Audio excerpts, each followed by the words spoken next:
살아계신 하나님의 아들이십니다. 아멘. 자, 우리 옆 사람과 함께 인사를 나누겠습니다. 예배에 승리합시다. 네, 오늘 말씀의 제목은 한 사람 통해 일어난 성령의 역사입니다. 오늘 말씀을 통하여서 여러분 자신을 통해서 일어날 성령의 역사를 여러분 기대하시면서 오늘 말씀을 여러분 들으시길 바랍니다. 여러분, 우리가 예배 시간 전에 신앙 고백하고 또 옆사람과 인사를 나누지 않습니까? 왜냐하면 그게 다 과학입니다. 말에는 힘이 있습니다.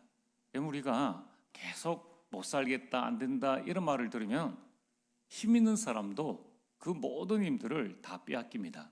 하물며 하나님의 말씀은 마른 뼈를 군대를 이루게 만드는 말씀입니다. 그래서 여러분들이 아침에 일어날 때 내가 첫 마디를 무슨 말로 고백하느냐가 중요합니다.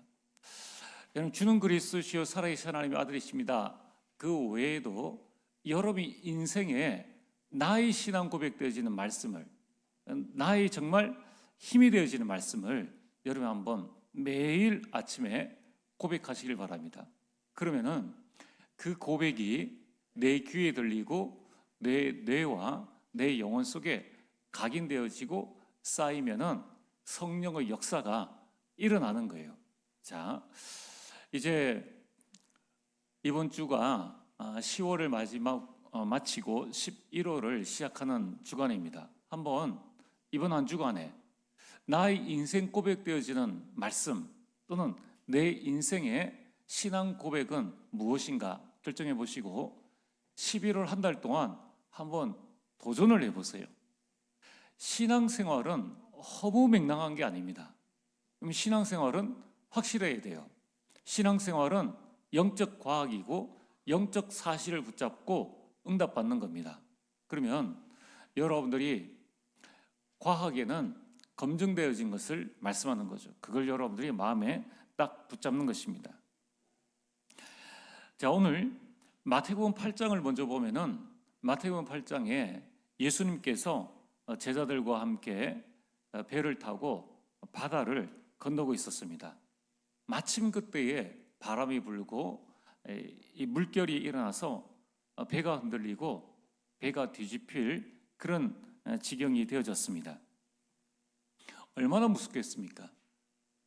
이제 예수님은 사역 어린에서 피곤해서 주무시고 계시고 제자들은 깨어 있는데 제자들이 주무신 예수님께 나와서 말했습니다. 예수님, 우리를 구원하여 주옵소서. 우리가 지금 죽게 되었나이다. 예수님, 우리가 지금 죽겠습니다. 자, 이때에 예수님은 어떤 눈빛으로 제자들을 바라봤을까요? 여러분들이 만약에 예수님이라면은 여러분들은 지금 죽겠습니다라고 말하는 제자들을 바라볼 때에 그 상황에서 어떤 눈으로 바라보겠습니까? 또 어떤 마음이 들겠습니까? 이제 나중에 요 뒷절을 말씀드리겠는데 그 절을 계산해서 보면은 예수님의 마음, 예수님의 눈빛은 이겁니다. 어이구 이 한심한 것들. 지금 이제 그 표현이에요. 어이구 이 한심한 것들. 내가 누군지도 모르고. 자, 예수님과 제자들이 지금 처음 만나가지고 배에서 미팅을 해가지고 바람을 만나서 배가 뒤집힐 그런 상황이 아닙니다. 이 배 타기 전에 예수님께서 절대 불가능한 나병 환자를 고치셨습니다. 지금도 나병 환자는 고치기 힘들걸요. 그 당시의 나병 환자가 뭡니까? 절대 치료 불가능한 불치병입니다. 그 나병 환자를 그냥 고치셨어요. 그리고 백부장의 하인의 중풍병을 만나지도 않고 그냥 말씀만으로 고치셨습니다. 이것 또한 절대 불가능한 일이죠. 그 환자가 어떤 상태인지도 모르는데 말씀으로 그를 고치신 겁니다. 게다가 베드로 장모의 열병을 모든 사람들이 보는 앞에서 고치셨습니다. 이제 낮에 그런 어마무시한 진짜 그런 기적 같은 일들을 펼치시고 저녁에는 많은 사람들이 귀신 들린 자를 데리고 왔는데 귀신을 쫓아냈어요. 그럼 귀신 들린 자 지금도 못 고치지 않습니까? 고칠 수가 없어요. 게다가 온갖 병든 자를 데리고 왔는데 그 모든 병든 자들을 다 고치시고 이제 그 다음 동네를 향해서 배를 타고 가시는 중이었습니다. 그 배에 예수님과 제자들이 함께 있는 겁니다. 그런데 이렇게 야단이라는 거예요. 이렇게 야단입니다. 여러분 자녀가 여러분과 같이 쭉 생활한다든가 또는 어떤 어려운 일들이 뭐 있을 수가 있잖아요. 그런데 여러분 자녀가 뭐 그렇게 호들갑을 떨듭니까? 그렇진 않아요. 저는 우리 가정에 또 큰 일이, 그러니까 이제 저희 부모님과 살 때 뭐 큰 일이 있었는데 뭐 집안에 난리가 났었죠. 근데 저는 별로 그 영향을 안 받았습니다. 몰라서 안 받은 것이 아니라 부모님이 다 막아주시니까. 저는 부모님은 늘 우리를 보고 그때 힘들었지 미안하다 하시는데 저희는 다른 가정의 자녀들과 비슷한 생활을 했기 때문에 그렇게 뭐 힘들거나 그렇지 않았습니다. 뭐 야단법석 그런 게 없었어요. 근데 지금 이 제자들은 난립니다. 우리가 죽게 되었습니다. 빨리 우리를 좀 살려주세요. 이런 말입니다. 그때 예수님께서 하신 말씀이 26절입니다. 어찌하여 무서워하느냐? 믿음이 작은 자들아. 그래서 예수님께서 일어나셔가지고 바람과 바다를 꾸짖으시니 잠잠하게 되었다. 자, 중요한 것은 그 뒤입니다. 27절에 이 사실을 본 제자들의 반응이 뭐냐면 이 반응이 아주 읽어보면 우습습니다. 뭐라고 하는가 하면 27절에 이 사람이 어떠한 사람이기에 바람과 바다도 순종하는가? 이 사람이 어떠한 사람이기에 바람과 바다도 순종하는가? 자, 우리가 지금 이제 지나간 이 사건을 또 우리가 예수님을 알고 있고 많은 사건들을 보았기 때문에 이걸 볼 때에는 우습지 않습니까? 참 하나님과 함께 있는데 이렇게 지금 하고 있다. 이런 이제 우리가 부분들을 알 수 있습니다. 자, 제자들이 그렇게 야단법석을 뜬 이유가 있습니다. 예수님이 누군지를 몰랐다는 거예요. 오늘 여러분들은 여러분의 하나님, 여러분의 예수님이 어떤 분이십니까? 여러분이 가지고 있는 문제가 어떤 문제입니까? 교회 안이든 노예든 총회든 야단법석입니다. 내가 믿는 하나님은 온데간도 없고 죽을 일도 아닌데 또 우리 생사 화복이 하나님께 있는데 조그만 일 가지고 야단법석입니다. 하나님이 예수님이 어떤 사람인지를 모르니까 문제 앞에서 난리를 친 겁니다. 하나님을 내 수준으로 생각했다는 거예요. 예수님을 모시고도 예수님을 같이 하고 있는데도 예수님이 내 수준으로 보니까 난리가 난 겁니다. 그 수준으로 문제를 보니까 문제 앞에서 뚫을 수밖에 없는 것입니다. 그럼 지금 혹시나 지난 주간의 문제 때문에 이렇게 떨고 있는 우리 성도님들 계십니까? 또는 여러분의 가정의 문제 때문에 떨고 계시는 분이 계십니까? 오늘 여러분들이 하나님을 믿으시길 바랍니다. 신앙생활은 하나님을 믿는 거예요. 무엇 말입니까? 하나님의 절대 주권을 믿는 겁니다. 참 간단하고 쉬운 건데 안 믿는 성도들이 많다는 겁니다. 여러분, 하나님은 완벽한 계획을 가지고 일하십니다.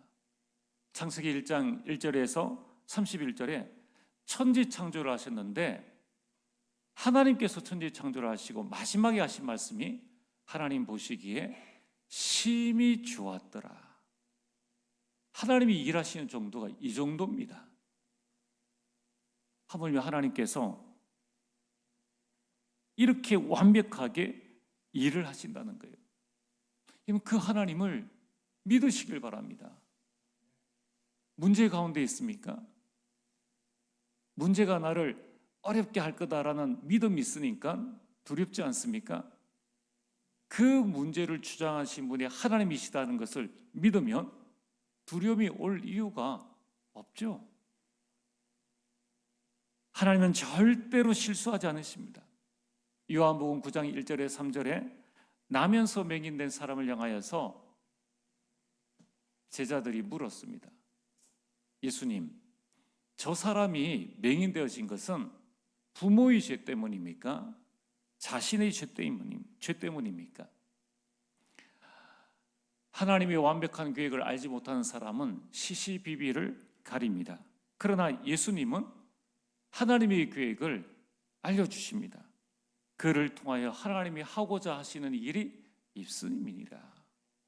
여러분의 문제 속에 하나님의 계획이 있다는 거예요. 여러분의 어려운 일 속에 하나님이 하고자 하시는 일이 있다는 것입니다. 지금 당장 모른다 할지라도 그건 내 사정인데, 전능하신 하나님은 우리 인생 하나를 지배하지 못하시겠습니까? 내 인생 하나를 움직이지 못하시겠느냐는 거예요. 하나님 우리의 모든 것을 합력하여서 반드시 선을 이루십니다. 사람이 어떤 실수, 어떤 잘못, 어떤 저지레를 해도, 나에게 어떤 문제, 갈등, 위기가 와도 하나님은 그 모든 것들을 합력하여서 선으로 바꿀 수 있는 능력이 있으신 하나님이십니다. 여러분, 그 하나님을 믿으시길 바랍니다. 그 하나님이 세우신 교회를 믿으시길 바랍니다. 여러분, 그 하나님이 세우신 우리 성도님들을 믿으시길 바랍니다. 정말 우리는 하나님을 믿고 있는지, 또 믿고 있다면 어느 만큼 믿고 있는지, 또 내가 믿고 있는 그 하나님은 어떤 하나님이십니까? 이번 주간 한번 여러분들이 정말 한번 점검해 보시고 이제 하나님 믿는 믿음으로 승리하게 되길 주의 이름으로 축복합니다. 오늘 본론 말씀은 바나바가 사울을 예루살렘 제자들에게 소개시켜 주었습니다. 여러분, 속담에 중매는 잘하면 본전이요, 못하면 뺨이 석대라고 합니다. 이만큼 사람을 소개하는 일이 어렵다는 말입니다. 자, 멀쩡한 사람 소개시켜 주는 것도 힘든데 하물며 오늘 이 바나바는 누구입니까? 핍박자 사울입니다. 이 핍박자 사울을 소개시켜 주는 것은 얼마나 힘든 일입니까? 그런데 그걸 바나바가 했다는 거예요. 자, 오늘 본론 첫 번째로, 바나바는 직접 사울을 데리고 사도들 앞에 갔습니다. 오늘 26절 말씀, 모든 사도들이 사울을 회피하고 외면했습니다. 오늘 26절에 보면은 이렇게 말씀하고 있습니다. 사울이 예루살렘에 가서 제자들을 사귀고자 하나. 자, 이제 원문에 보면은 하나라는 이 말씀이 뭐냐면은 몇 번이나 시도했다는 거예요. 내가 가서 한번 사귀어봐야지, 한 번 하고 안 되니까 이렇게 기록되어진 것이 아니라 사울이 몇 번이나 예루살렘에 있는 사도들을 만나고자 시도를 했다는 겁니다. 그런데 초대교회에 새신자 외면 사건이 일어났습니다. 왜 사도들이 만남을 거부했는가? 그것은 스데반 사건이죠. 이 스데반 사건이 사울의 아킬레스건입니다. 스데반 죽이는 일에 가장 앞장선 사람이 사울이에요. 여러분들, 우리가 한번 생각해 보세요. 다메섹에 있는 제자들은 사울이 그러했더라라는 것을 듣고 회심한 것을 보고 받아들였죠.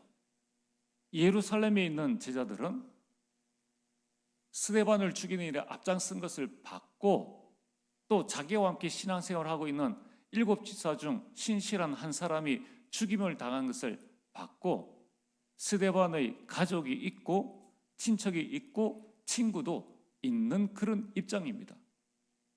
예루살렘에 있는 성도들은 이 스데반 일을 실제로 당한 상황인 것입니다.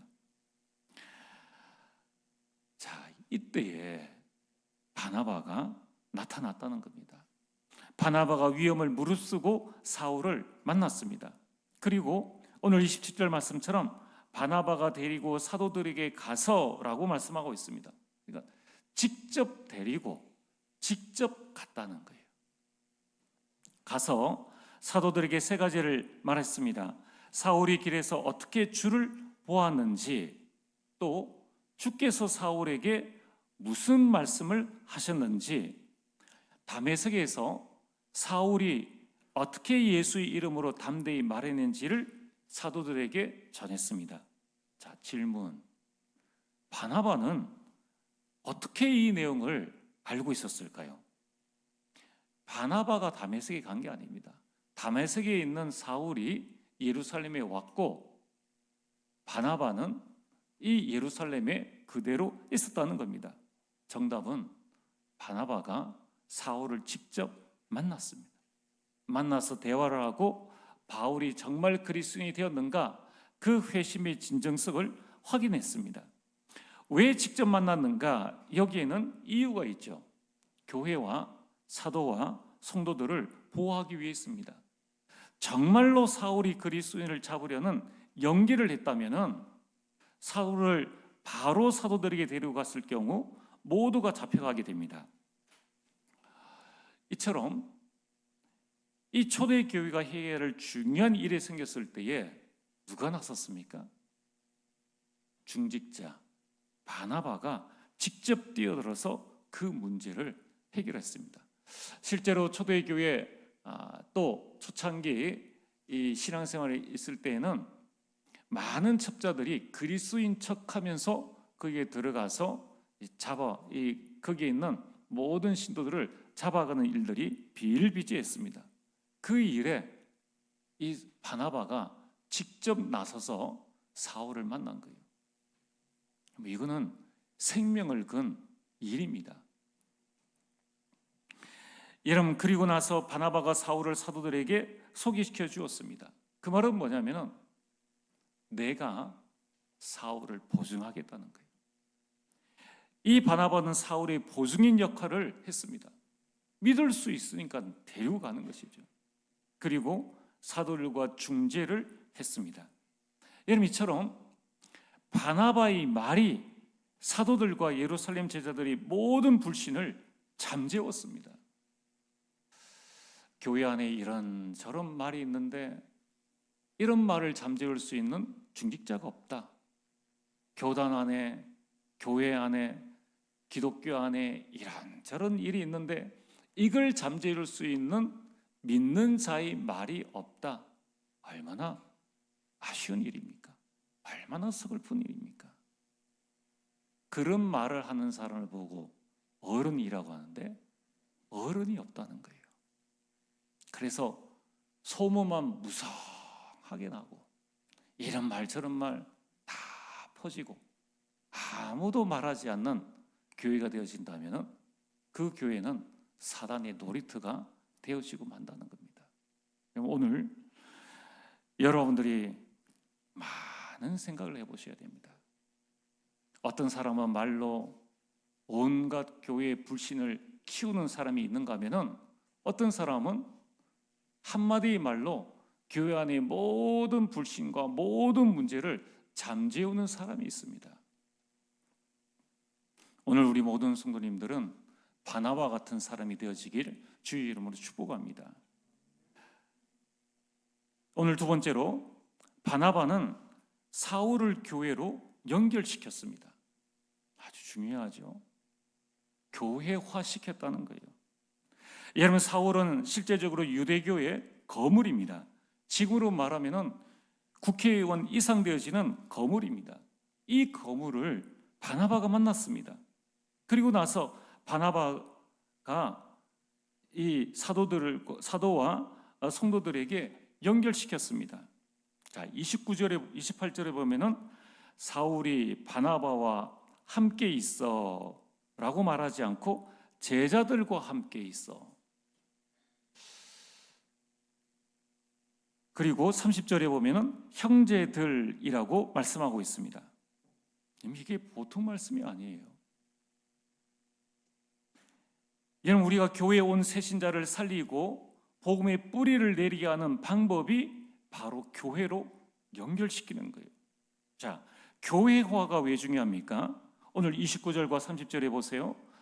바울이 이제 초대교회에서 받아들여져서 복음을 전하는데 돌아온 것은 또 핍박입니다. 29절에 주 예수의 이름으로 담대히 말하고 헬라파 유대인들과 함께 말하며 변론하니 그 사람들이 죽이려고 힘쓰거늘. 자, 죽이려고 힘을 썼다. 대드는 사람에게는 이길 수 없어요. 야, 한번 붙어보자 이게 아니고 네 죽고 내 죽자 하는 사람은 천한 누구도 당할 수가 없습니다. 이 유대인들이 이를 가면서 죽이려고 힘을 썼는 거예요. 초대교회가 무슨 힘이 있습니까? 바나바가 무슨 힘이 있느냐는 거예요. 그런데 오늘 30절에 보면은 형제들이 알고, 무슨 형제입니까? 뭐 사울 형제입니까? 아닙니다. 초대교회 믿는 형제들이 알고 가이사라로 데리고 내려가서 안전하게 다소로 보내니라. 다소가 어디입니까?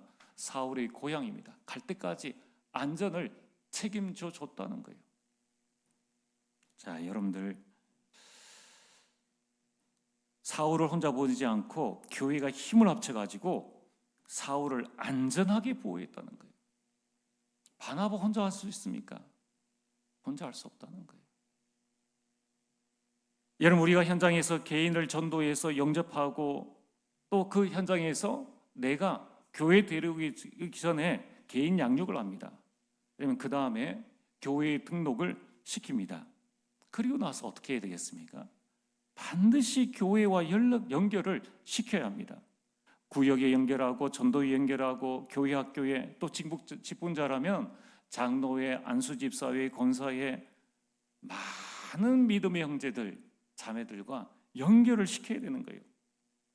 그래야 새신자가 삽니다. 교회화가 되어지는 거예요. 그러면 집에서 내 아이 소중해, 학교도 안 보내고 내 집에서 계속 기르지 않습니까? 자, 그 아이가 잘 되겠습니까? 학교도 보내면서 때로는 싸우기도 하고 또 어떤 왕따도 당하기도 하고 그런 과정을 겪어내면서 이겨낸 아이가 잘 되겠습니까? 말할 필요도 없죠. 말할 필요도 없습니다. 여러분, 사울이 바울 되기까지 얼마나 많은 여정이 있는지 몰라요.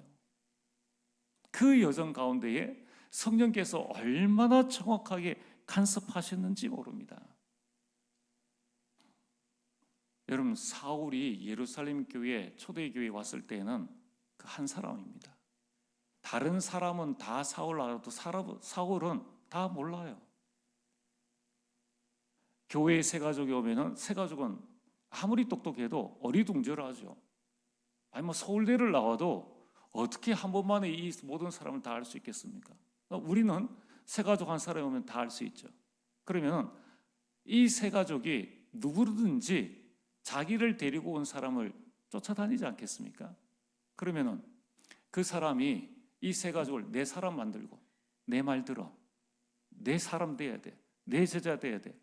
그러면은 그 사람은 오래 가지 못한다는 거예요. 이거 영적인 원리입니다.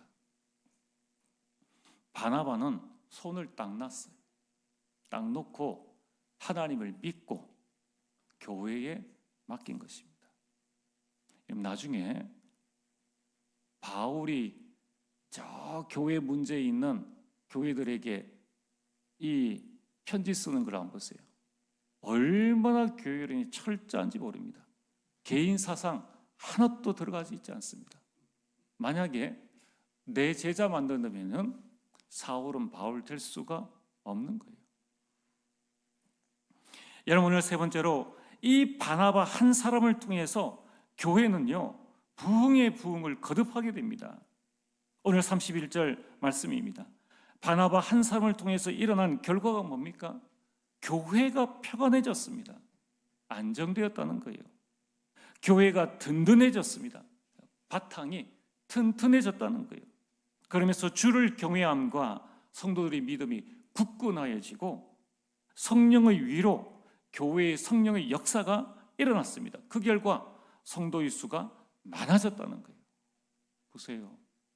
나 한 사람이 오로지 하나님 믿고 내 제자 만들고 교회 연결시켜주고 교회 안에 문제가 있을 때에 직접 나서서 그 일을 해결하고 그 한 사람의 말이 모든 불신앙을 잠재우니까 교회가 평안하여지고 교회가 든든하여지고 성도들의 믿음이 자라가고 교회가 성령 충만하고 그 일로 말미암아 성도의 수가 많아지니라.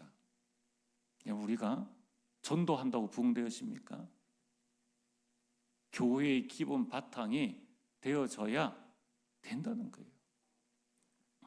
여러분, 오늘 결론입니다. 그러므로 내가 살면 다 살 수 있다는 거예요. 내가 정말 바나바 같은 그런 응답과 축복들을 누리면 다 살릴 수 있다는 것입니다. 여기에 우리는 비전을 붙잡아야 됩니다. 여기에 여러분들은 큰 꿈을 가지셔야 됩니다. 오늘 성경은 바나바에 대해서 이렇게 말씀하고 있습니다. 사도행전 11장 24절에 바나바는 착한 사람이요 성령과 믿음이 충만한 사람이라 이에 큰 무리가 죽게 더하여 지더라. 한 사람이 오로지 동기 없는 착한 사람이 말하는 동기가 없다는 거예요. 인본주의 쓰지 않는 성령 충만한 사람, 계산하지 않는 믿음 충만한 사람 되어지니까 그 한 사람을 통하여서 큰 무리가 죽게 더하여지더라. 오늘 여러분들이 성령 충만하시길 바랍니다. 여러분이 믿음 충만하시길 바랍니다. 바나바는 말의 뜻이 위로의 사람입니다. 말씀으로 모든 사람을 살리고 위로하는 말씀 충만한 사람이었습니다. 이번 한 주간 여러분들이 성령 충만하시고 믿음 충만하시고 말씀 충만하여서 현장 살리는 사도행전 30장의 주역이 되어지길 주의 이름으로 축복합니다. 전능하신 아버지 하나님, 오늘 이 시간 하나님 믿는 믿음을 더하여 주시옵소서. 오늘 이 시간 우리에게 성령으로 충만하게 하여 주옵소서. 우리 가정과 가문을 살리게 하옵소서. 교회를 살리게 하옵소서. 이제 주신 우리 현장과 237을 살리는 참된 주역으로 세워 주옵소서. 예수님 이름으로 기도리옵나이다. 아멘.